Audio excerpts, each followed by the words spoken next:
Hello students, welcome to your government commerce college BCom part second EAFM paper second वित्तीय प्रबंध के मूल तत्व elements of financial management chapter capital budgeting पूंजी बजटन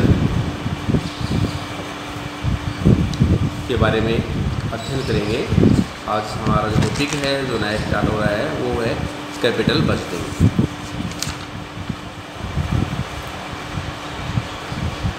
इसमें हमारे पास आता है पूंजी बजटन का अर्थ। पूंजी बजटन किसे कहते हैं?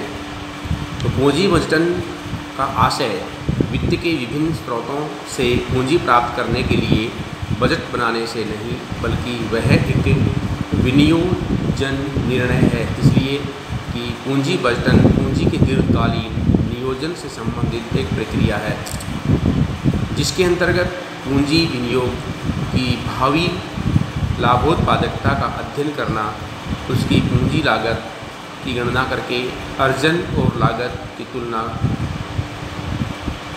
करना,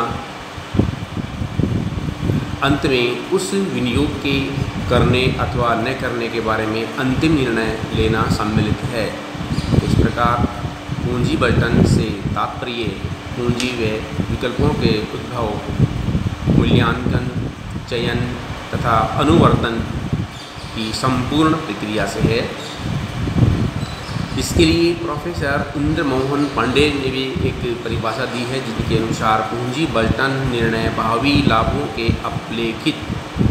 अपेक्षित प्रवाहों की प्रत्याशा में संस्था द्वारा अपने चालू कोषों को दीर्घकालीन क्रियाओं में कुशलतापूर्वक विनियोजित करने के निर्णय के रूप में परिभाषित किया जा सकता है। R.S. लिंच ने भी इसकी परिभाषा दी है जिनके अनुसार पूंजी बजटन में संस्था की दीर्घकालीन लाभदायकता विनियोग पर प्रत्याय की अधिकतम करने के उद्देश्य से पूंजी के विस्तार का नियोजन सम्मिलित होता है।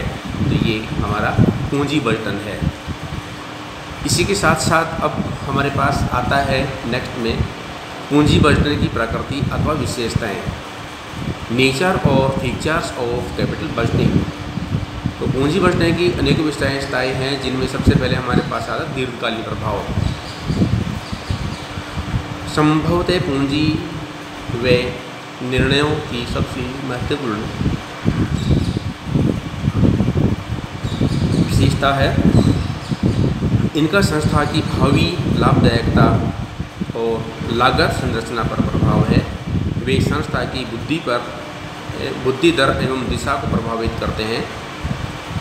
वे संस्था की वृद्धि दर एवं दिशा को प्रभावित करते हैं।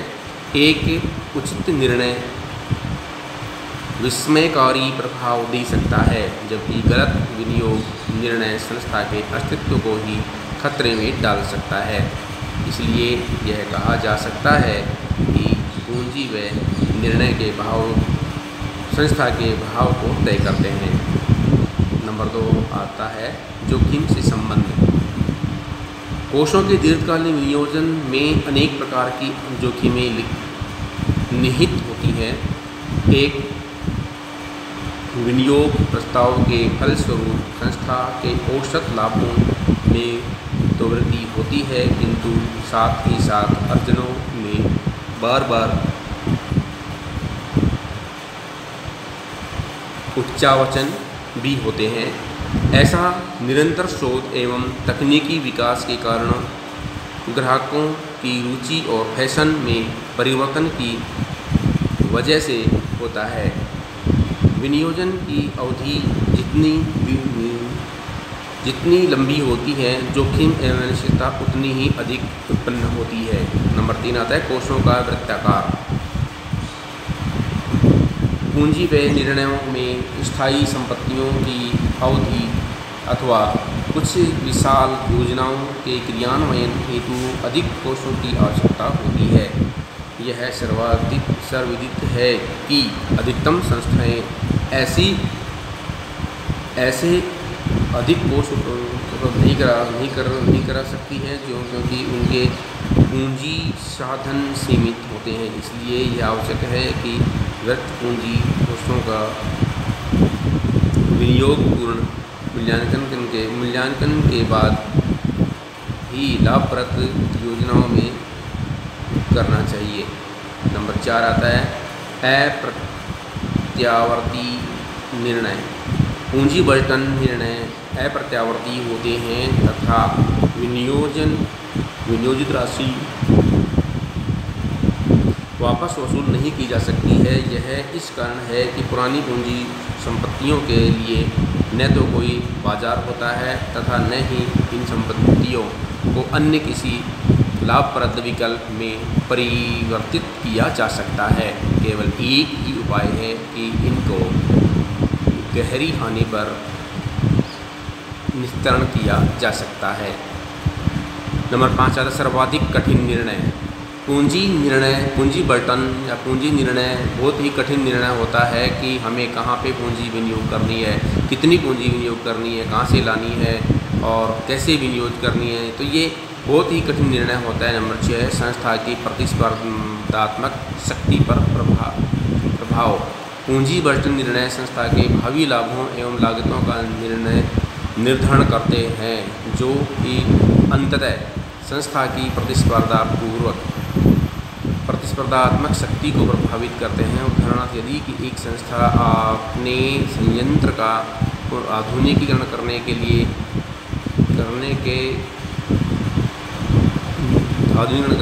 देरी करनी है अथवा सही तरीके से नहीं लेनी है, तो वह प्रतिस्पर्धात्मक खो देगी। इसलिए पूंजी बजट निर्णय संस्था की प्रतिस्पर्धा को करने की क्षमता एवं शक्ति को प्रभावित करते हैं। लागत संरचना पर प्रभाव। पूंजी बजट निर्णयों के परिणामस्वरूप एक संस्था को एक बहुत ही बड़ी राशि स्थायी संपत्तियों में तथा पर्यवेक्षण व्यय, बीमा व्यय, भवन व्यय, किराया, पूंजी पर ब्याज आदि के रूप में भी व्यय करती है। यदि संस्था भविष्य में असफल हो जाती है अथवा अपेक्षित लाभों से कम लाभ अर्जित करती है, संस्था को इन स्थायियों का भार वहन करना होगा, जो कि अंततः संस्था की लाभदायकता को प्रभावित करती है। धन्यवाद।